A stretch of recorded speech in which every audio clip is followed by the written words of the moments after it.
On the graph, we want to show the boundary lines as either dotted for when we don't include. So in this case here, when we have greater than or less than, we want to show the dotted lines.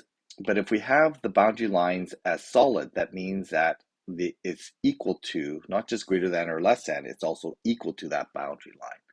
So we get that solid line here, and we get the dotted line here.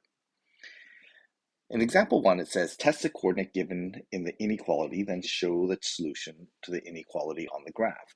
Well, we're going to test that coordinate. The coordinate is -1, +8.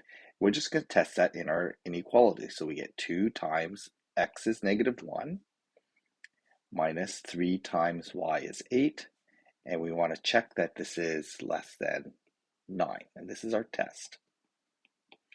So we get -2 minus 24 is less than or equal to 9. So we get -26 is less than or equal to 9. That's a check, so that is definitely part of our boundary area. Okay, so we're going to show that -1, +8, so 1, 2, 3, 4, 5, 6, 7, 8. That point there satisfies the boundary region.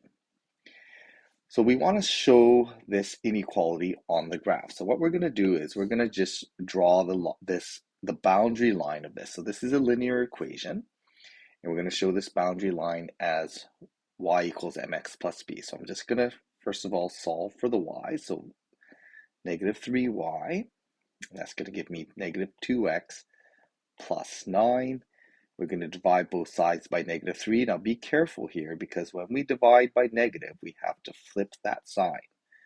And we end up with +2/3 as slope, and then -3 as the y-intercept.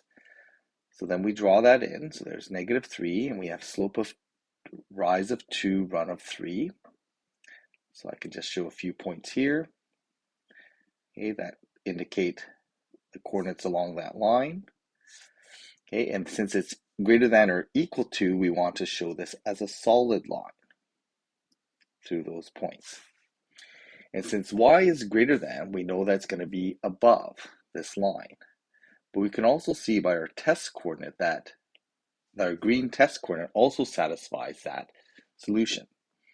So we can always test 0, 0. 0, 0 is always a very good number to test because it's easy to check. And if we put 0 in for y, 0 in for x, we get 0 is bigger than -3. That's a check for that. So we know that everything above is going to be part of the solution. So what I'm going to do then is I'm going to shade this whole area here.